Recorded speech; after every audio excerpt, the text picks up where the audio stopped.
You're listening to the Cyberwire Network, powered by N2K.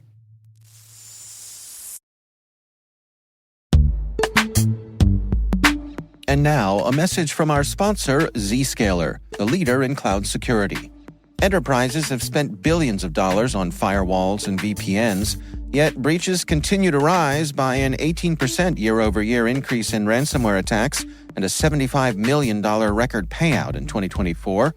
These traditional security tools expand your attack surface with public-facing IPs that are exploited by bad actors more easily than ever with AI tools. It's time to rethink your security.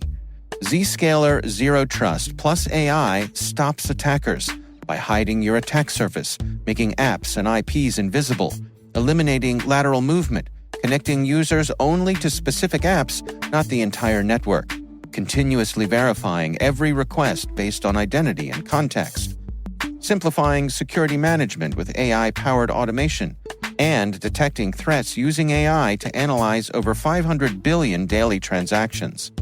Hackers can't attack what they can't see. Protect your organization with Zscaler Zero Trust and AI. Learn more at zscaler.com/security.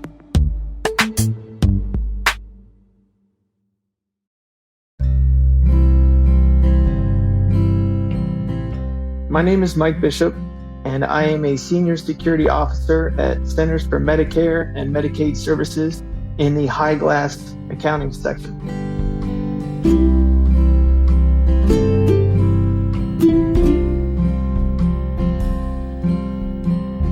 I am a Army brat. Growing up, watching my dad, I always wanted to be in the Army. And then, of course, my granddad was an Army veteran as well. That's what I became when I graduated high school. I was in the Army for 12 years. Joined right out of high school. I literally graduated on a Friday, and then that Monday I was in basic training. I was an infantryman for at least 10 of the 12 years, in which I deployed to Iraq in 2005 for a year. So that was an interesting time in my life. It kind of made me the person I am today, though. I don't fear as much as I might have when I was younger. I don't know.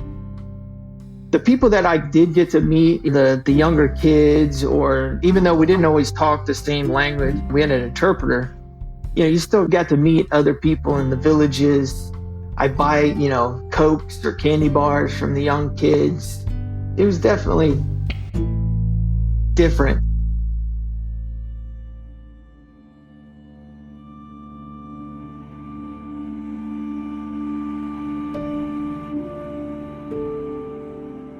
It was rough when I first got back. It was a rough time. I, resorted to drinking a little bit, and then eventually kind of sought help on it. So it kind of helped me out. It's hard to explain. It was rough for me when I initially came back. And of course I went through a divorce too, shortly after I came back. So that didn't help. That was a long time ago. So I've grown because of all that experience. Though it was hard going through deploying and the transitioning back, I've grown more of an appreciation for the world and the things that I do. So I try to make the best out of everything now.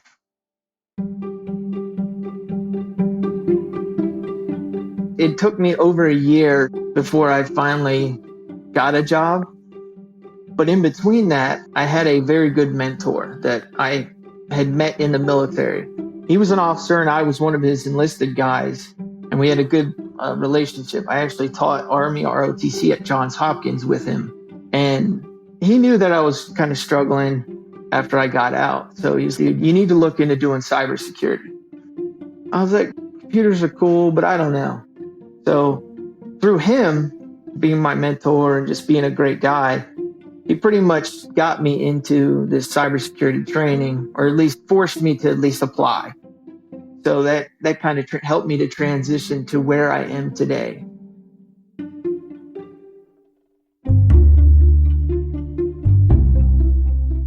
It was a challenge, but I saw it as a challenge that I wanted to take on and I wanted to be the best that I could at it. So when I went to UMBC Training Center, they actually, since it was an intense program, they had us take like 11 different tests to judge us on if we were able to actually succeed in this course or have the ability to. And after I took it, I was like, man, I think I did horrible at these. I didn't even know what I was doing. And then, of course, they talked to me later and said, you actually did pretty well. Said the ones that, you didn't do well on is kind of expected because you had no IT knowledge or any idea. But the stuff that you really did do well on, we're impressed. So, they accepted me into the course. My advice is to figure out which route you want to go, because you can get all the certifications you want. If you don't know which route that really you want to go in, so you got your security, you got your help desk, you got networking, you got to figure out what you want to do and then go for those certifications or in that route. CompTIA has list if you want to go security, which security plus, CYSA plus, you got to figure out which route you want to go. It's sometimes hard for me to describe it because I normally just tell them, hey, I create counts, reset passwords, and I make sure that people aren't supposed to get into the system that should get into it. The things that I've gone through, good, bad, or indifferent, have made me or gotten to me to where I am today. So I don't think I would change anything.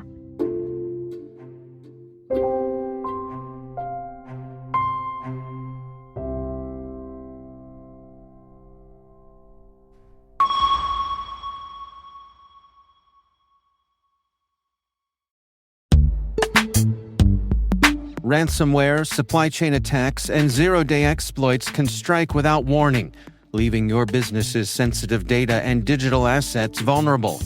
But imagine a world where your cybersecurity strategy could prevent these threats. That's the power of the ThreatLocker Zero Trust Endpoint Protection Platform. Robust cybersecurity is a non-negotiable to safeguard organizations from cyber attacks.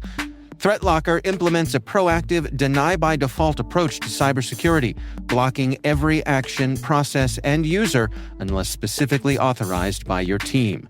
This least privilege methodology mitigates the exploitation of trusted applications and ensures protection for your organization 24/7, 365.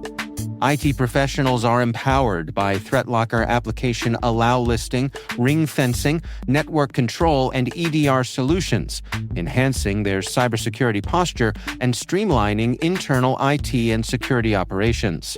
To learn more about how ThreatLocker can help mitigate unknown threats in your digital environment and align your organization with respected compliance frameworks, visit threatlocker.com.